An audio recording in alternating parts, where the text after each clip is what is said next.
I don't know. I hope we are. Well, good morning, good morning, good morning, good morning, good afternoon, good evening, wherever you may be in the world today. Good morning. I'm a little early this morning. Go figure. I thought I was going to be a little late.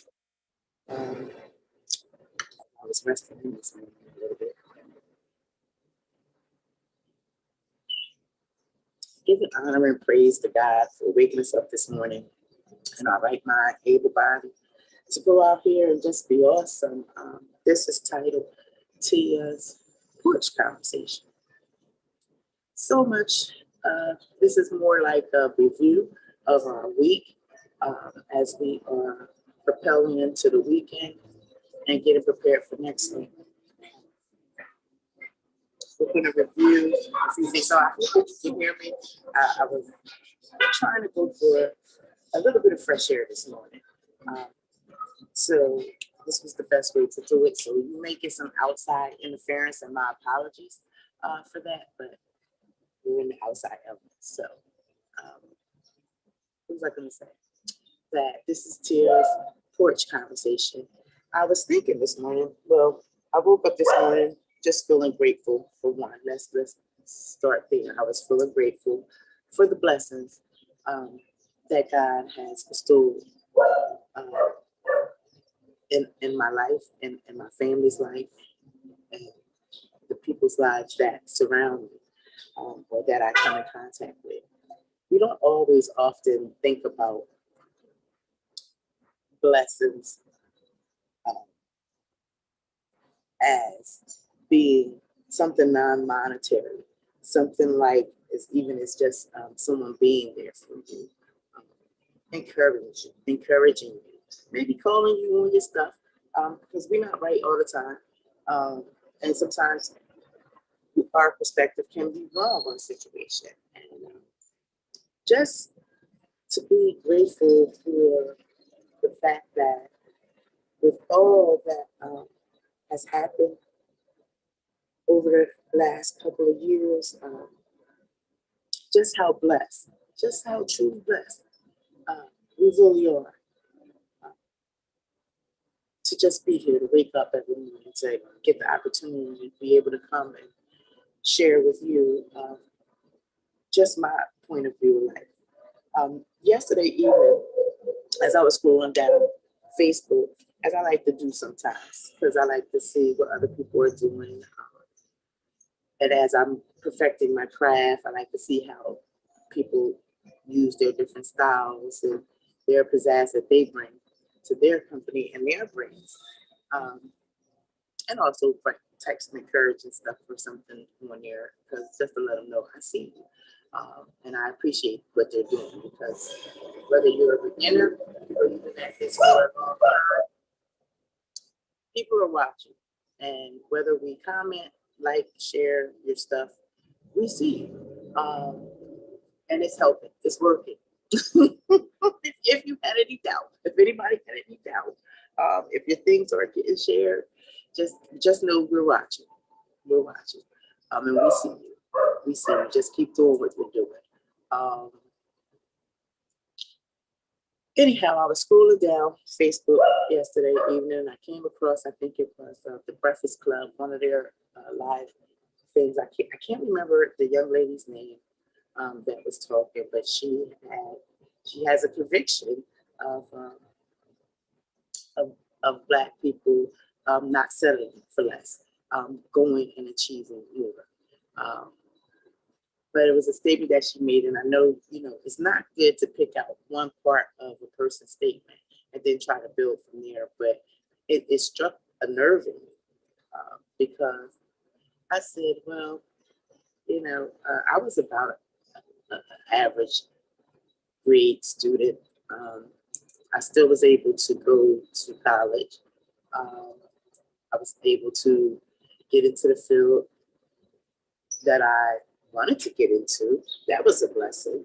Um, so and now I'm still evolving as a person. So to equivalent someone's potential and or abilities to become successful or make their life a success. Um, I don't. I think that she was hasty in judging. I got some of her points, and I get it, you know. But to classify everyone within that range as mediocre, I would say that would be wrong. Um, being the average student, being the average person, um, isn't a bad thing. That means that you show capacity to be able to process, problem solve, and make something out of your life. So that's a skill in itself. And the power to be able to continue to go on, and still pursue other things and become good at it, successful, um, to your standard of success. Um, I don't think nobody has the right to tear that away from you or to break you down about that. But the radio host and everyone, they were kind of already chiming in on the same notes that, she was being a little bit discriminatory in her uh, thought process and her perception of how she sees a group of people, brown people, black people like myself. Um, and I'm here to tell you today, that as long as you're doing your best and coming from being an average student, sometimes I would receive an A or B, but most times my grades were either within the B to C, D category. Um, Fs weren't allowed, although they did come, but you pay the consequences for that, either summer school or whatever. So you learn your lesson. Sometimes we just learn a little different. We just need a little bit more time to kind of come into our own, so to speak, because we're all individuals and we get one life to live. No one gets to tell you how to live it because God gave us our own free will to do that. Nobody has the right to tell you that you're doing it wrong if it's working for you, because what works for you may not work for the next person. You have your own style, you have your own finesse, you have your own gifts, your own greatness within you. You have to identify that. That's our job as an individual, to tap into the power within us that we were born with, um, to bring those gifts and talents out and utilize them in the best ways possible that way. And that brings me back to, the overview over the week. Um, we were talking about spirituality, right? And how we have the essence of awareness to believe in something greater than ourselves. Uh, we talked about the biophysical growth and development, our strengths and our weaknesses. And we learn to listen to our body, right? Listen to what our body is telling us. If your body's telling you, if it's fatigued, and you're finding yourself sleeping more, or you don't have that energy like you normally would have. So we talked about how the importance of making your yearly exam physical to make sure everything is straight and running good. And if there should be some alerts, at least now you know, and now you can be proactive and addressing them to make sure it's good. Well, the trash man is getting ready to come down, guys. So it's about to be loud over here. I'm so sorry. But anyway, we're gonna get through this because I had this bright idea. See, all bright ideas aren't always bright ideas, but only thing you can control is you. You can't control the things around you. So, and that's a big part of the biopsychological growth and development, because it covers your cognitive development as well as your ability to process information. It requires your capacity to be able to complete a task in an appropriate manner and time frame. Good morning.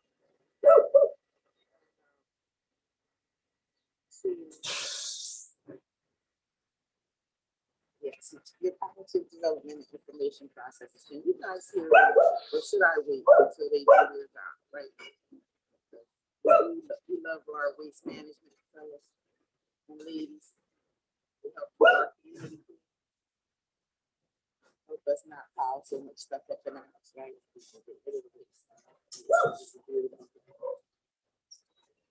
Thank you. So, a little water and just do what they need to do. I feel like I'm not sure if you guys can hear me because it's early and I know that sometimes my voice is low. I think I'm talking loud, but only I can hear me, but no one else can hear me. So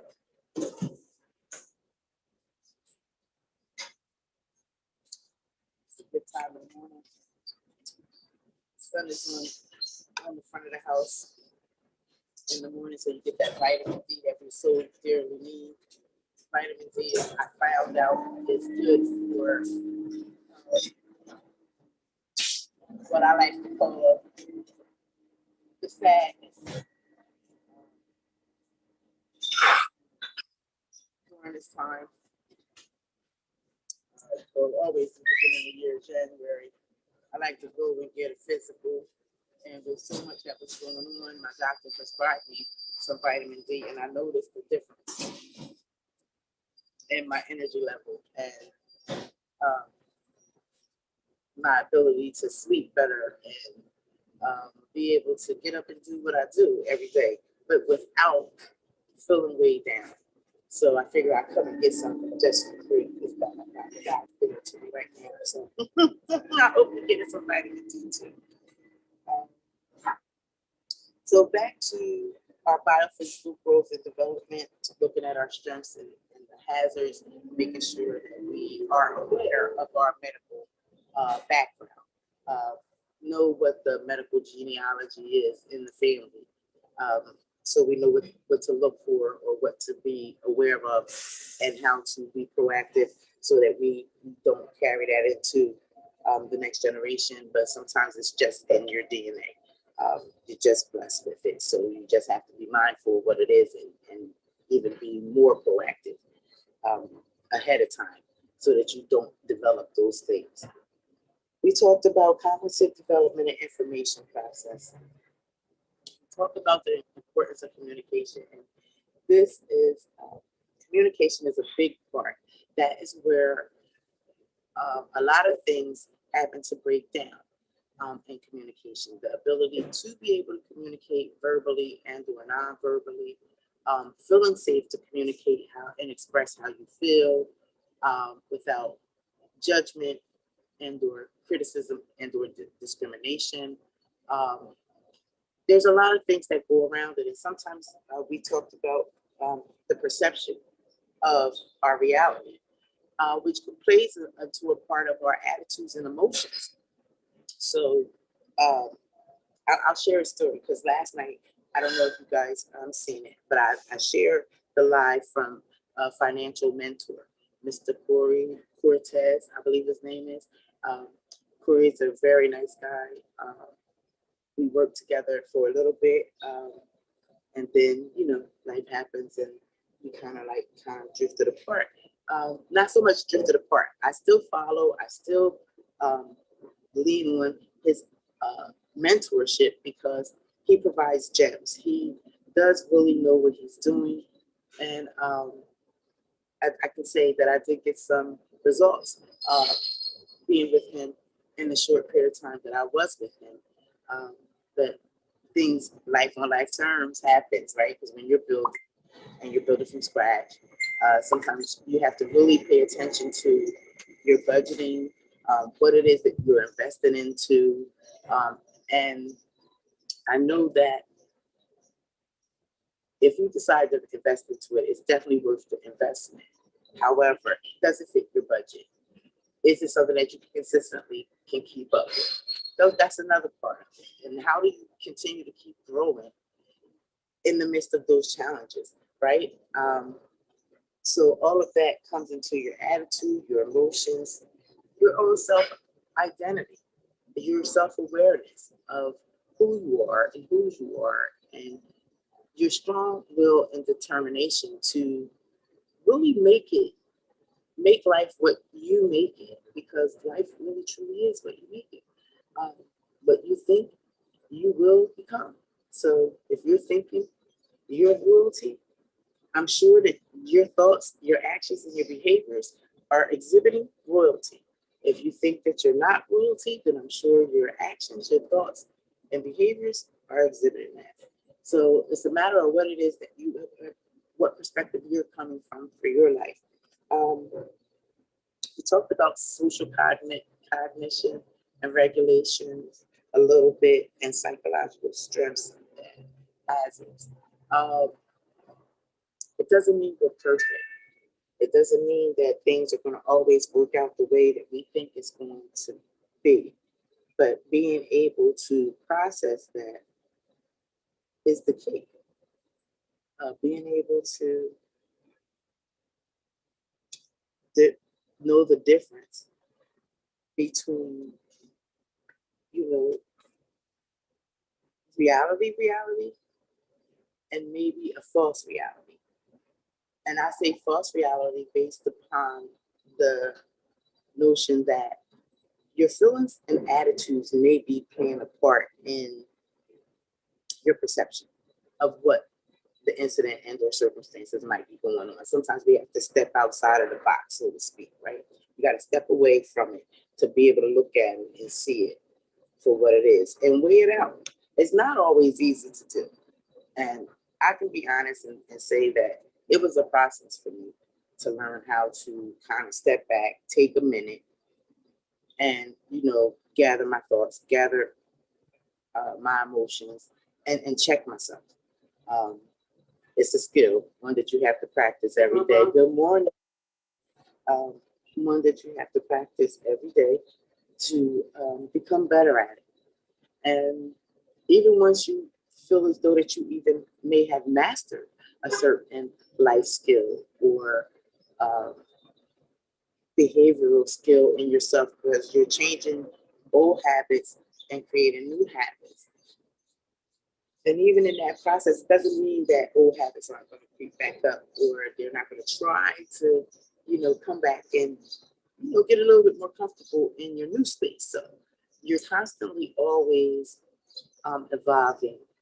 Um, and when you talk about families and groups, we're all evolving together, yet separately, because we are a unit because of the fact that we are genetically connected to each other.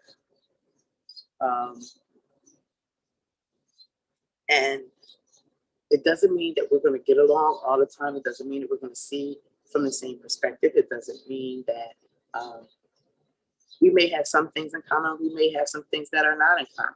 All right, let's see. I don't know what's going on here. My screen is going down a little bit. So something's going on. We'll see what's going on here. Or maybe the sun shifted. Maybe that's what's going on. It's something because it just moved dark all of a sudden. But as a family group, the main important thing, no matter what, a mantra that we were raised on: family sticks together, whether we get along or not. Good morning. Sometimes we have to put our differences aside to go and handle whatever is needed to be handled with whatever family member.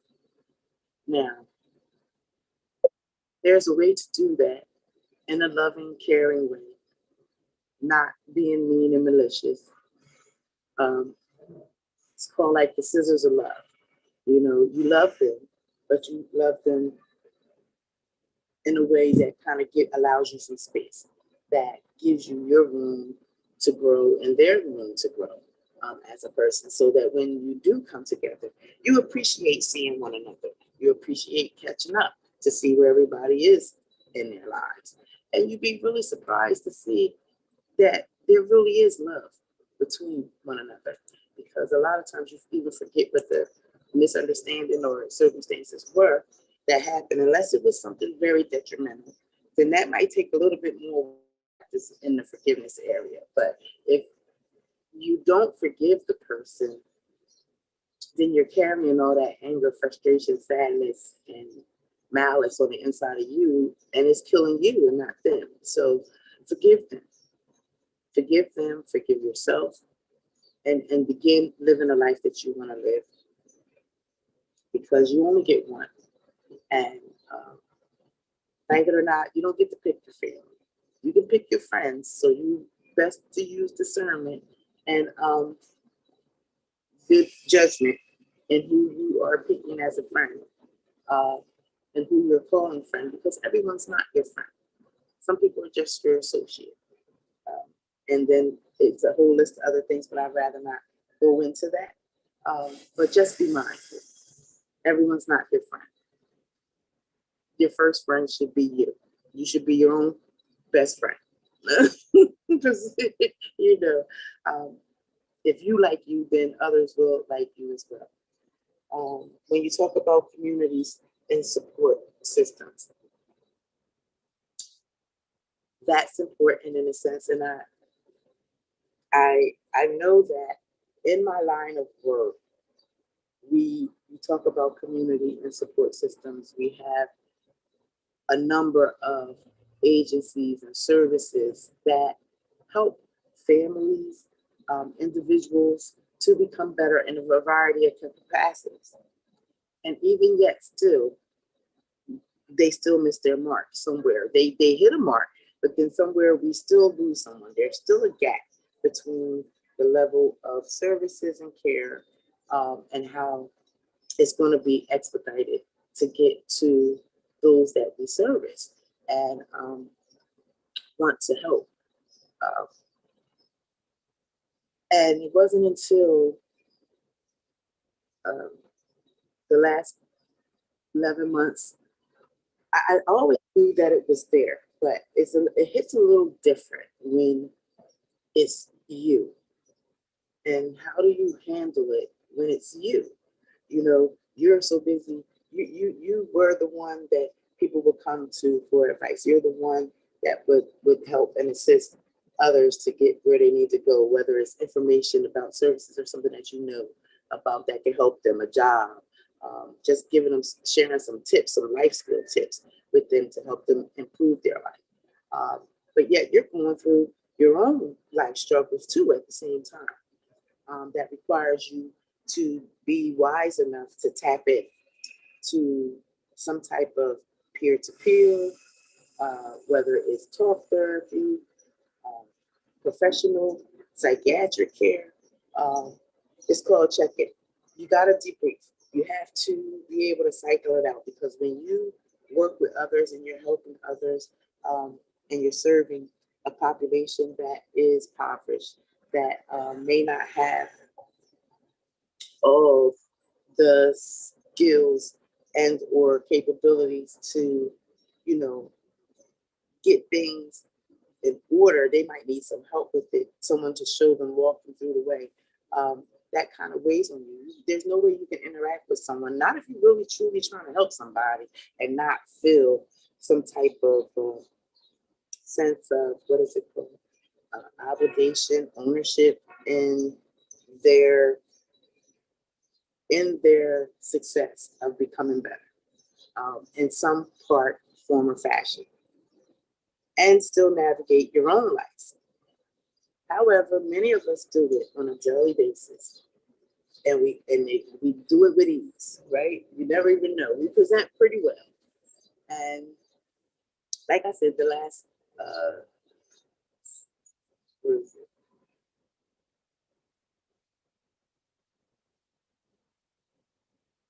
The last 10 months, um, I have really, really been leaning more on support systems to help me navigate the channels of all the life cycle changes that are going on. It's nothing to be embarrassed about. Actually, I've been leaning on support systems since 2018,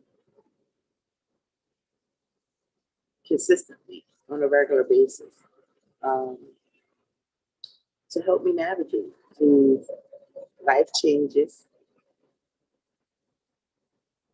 being able to accept the things that are beyond my control, and be able to focus and love on me, as well as still love and take care of the family, as well as still go and report to work, as well as still build the vision that I see in my head.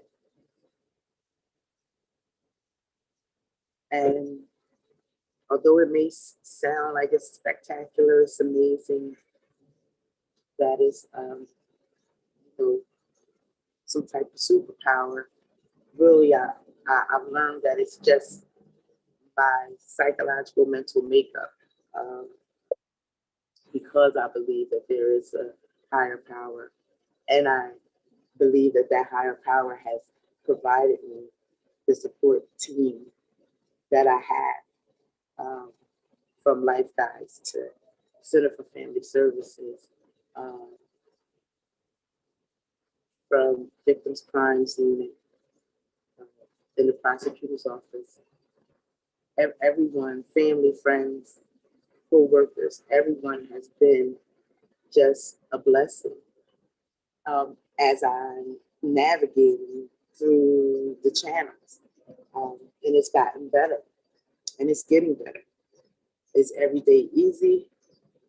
Not necessarily, but I learned to just let it flow. Whatever that emotion, feeling, whatever it is, I just let it flow. And if I need to say something out loud, I'll say it out loud. It's a lot to continue on life, uh, without your loved ones, especially loved ones that you thought that you were going to outlive, right? You thought that you were doing something, making it better for them. And then, God switches the pendulum and shows you something different. How do we navigate through those waters and still continue to hold ourselves accountable, show up for ourselves, and keep the commitments to ourselves, even when we feel like questioning God, questioning the world, questioning society, questioning the judicial system, um, questioning law enforcement, um, and all of that goes with it, not trusting, or feeling safe and trust, being able to trust in an environment where you once did trust, um, and felt comfortable and safe.